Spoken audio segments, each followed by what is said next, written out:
Hey guys, it's Marshall from Going Gear. We're at SHOT Show 2014 in Las Vegas. Here with Matt from Benchmade. How you doing today, man? Good, Marshall. Good to see you again. He's given us a few videos, a few years in a row, so he's going to show us all the new Benchmade products. You ready to take a look? Absolutely. All right, let's see what you got. So the first knife here is the 477 Emissary. It's the new large Emissary. See, it's got an integrated spine safety, patented axis lock. It's S30V blade steel, and axis assist. I noticed looking at a lot of this stuff, it seems like you guys are going S30V on a lot of your knives. Is there a reason for that? It's really for the balance properties of the steel. The CPM steel gives it a nice uniform strength, and it gets excellent edge retention because of the uniformity and the finite grain structure. Yeah, it's a good steel. I'm excited to see that you guys are using it more. It's one of our favorites. So this is the new Nakamura axis lock. It's the first axis we've done from Nakamura. See, it's got contoured channeled G10 handle scales, full liners with barrel spacers. It's got a really cool, unique pivot we haven't done before like this.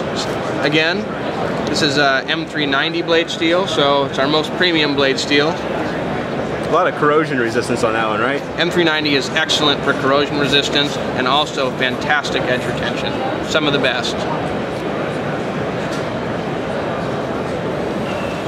It's our new addition to the SOC P line. This knife comes from Greg Thompson. It's part of a whole tactical training regiment. It's 440C. We had a dagger in past years, which we still have, right? Two-sided. This is going to provide a little more utility, right? It's a combo edge, single-sided. Legal in more places too, right? Absolutely. So this is our new Unlimited Gold for the year. It's carbon fiber with a new material we've been playing with this year. This is blue C-Tech. It's got blue barrel spacers. This is the 710 141. As you can see, the infamous axis lock, the first ever axis, the 710 now brought forth in our highest end Unlimited line with the Damasteel blade. So the C-Tech, I saw that you used it in some previous gold class knives. We got a couple of the one with the maroon C-Tech. Is that something you're going to be using more going forward? It looks like C-Tech will be something you're going to see in the line more in our high-end knives, yeah. So no production knives with C-Tech? Eventually, maybe? Maybe so. Maybe so. And we have a lot of people ask us what unlimited gold class means. Can you explain that a bit further? Yeah, so we have gold knives that are limited production runs, they're limited distribution, and we make 200, 300, 400, 500 knives a year, and that's it. Once they're done, they're done. Unlimited gold incorporates all of those great manufacturing practices, high-end materials like Damasteel and carbon fiber, but it's unlimited for the year. So for that year, we'll sell as many as people want to buy. Oh, okay, yeah. All right, what you got next? So next is the new Hunt series. This is really big for us. This is the big line for the year. It's an entire hunting line brought forth specifically for the hunting market. It's not something that we've done before. We've had Lone Wolf in the past, and then we had a co-brand as well. But this is a fully branded Benchmade hunting line. So this is replacing the Lone Wolf and the Bone Collector series? Yeah, that's correct. Yep. So this one, they're all S30V, which again we selected for the balance of the steel, right? The best possible blend between durability, edge retention, corrosion resistance, and then we of course have our Life Sharp program for sharpening and all that, and it also works really well with our little field sharpeners. Now I noticed in the catalog it seems like you have a couple of different choices between sheaths and handles on these. We do. So we have G10 handles that come with Kydex sheaths, and we've got diamond wood handles that come with leather sheaths. Can you explain what diamond wood is? Yeah, so diamond wood is a birch powder composite that's backfilled with resins. They take birch, they powderize it, they backfill it with resin, so it's very stable under extreme climate change and in moisture conditions, but it still gives you that great traditional wood look. So you get the look and feel of the wood with a little bit more durability of the G10 and micarta type composites. Right, right. In our research we found that edge retention and durability were the two most critical features for all hunters, so we wanted to make sure that everything we put into these lines, into this line of knives, allowed for both of those to take place, durability and edge retention. No splinters in your hand when you're field dressing a deer? That's right. All right. So this model is the 15007. It's the Saddle Mountain. It's the Saddle Mountain Hunter. So it almost has a conventional boning knife shape, except the blade height has been increased, which gives you more radius here at the tip, and that actually allows for a little more utility than a conventional boning knife. All right, what's next? Next is the Saddle Mountain Skinner. This one has the diamond wood handle scales. You can see they're strategically placed jimping throughout the spine of the knife, allowing for good positive grip. Again, S30V blade steel, and a nice recurve up front. So how many knives total are we going to see in the Hunt series? Right now there's 6 different families and 11 total models between the G10 and the wood. Looks like you got a couple lockbacks in the line as well. We do. We have a couple of lockbacks. These lockbacks actually, though, have that conventional, traditional look. They have improved lock geometries, which afford a really great go-together fit and finish every time. The lockup is excellent on these.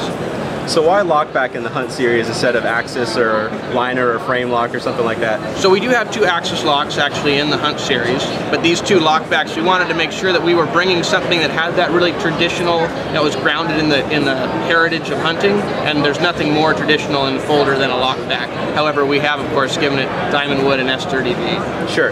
Okay. What's that next one in there? This is probably my personal favorite. This is the Hidden Canyon Hunter. It's got a nice full handle feel, yet it's still a small profile knife, but it has a great big radius, so you're going to get big long cuts for every stroke you make with this knife. You're going to get a really deep cut, so for skinning applications, it's fantastic. I like that little guy. That was probably my favorite out of the Hunt series as well. G10 in the 530, now the 531. We still have the 530. This G10 version includes black and gray layered, sort of a herringbone pattern. See, it's that axis lock. It's got a nice feel to it, and the super slim design that makes the 530 famous. That's always the knife that we point backpackers to. They come in looking for a lightweight knife, and that's it. Right. If they want something a little more rugged, now they have a G10 option. Right. This is the one that I'm excited about. It's the carbon fiber version of the 940, model number 940-1. It's got blue barrel spacers, carbon fiber handle scales, of course the axis lock, and that great reverse Tonto blade from Moore & Osborne. What kind of steel are you using on that? This is S90V. It's the first time we've ever used S90V. It sounds fancy. It's fancy. All right. So here's our flipper, the 300. Although this one is now in black and blue with contoured handle scales, which the other one was flat, the tan color was flat handle scale. So same 154 CM blade steel, same great design. Obviously real versatile because you got an axis lock and a flipper mechanism. Are you guys looking at doing any more flippers in the future? It's definitely something that we will not ignore, yeah. Okay.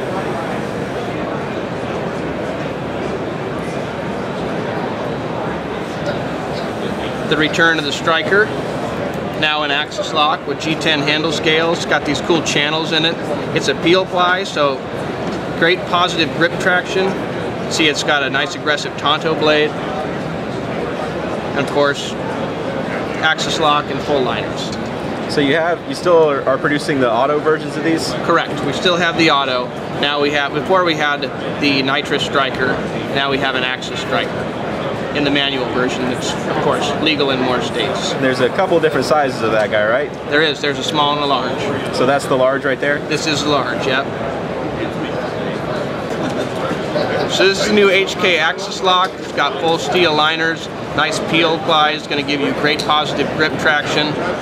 Reverse Tonto blade, nice stout blade on this knife.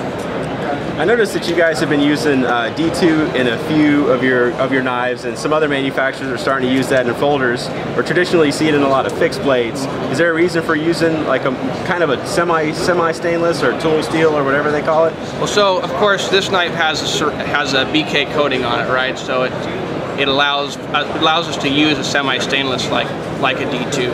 The reason D2 is so great, it's an air-hardened tool steel, so for a tactical application like this, it's extremely durable. Super tough. How's the edge retention on it? And the edge retention is fantastic. Great. Okay. All right, Matt, we appreciate your time. Thanks for showing us everything. Thanks a lot, man. See ya.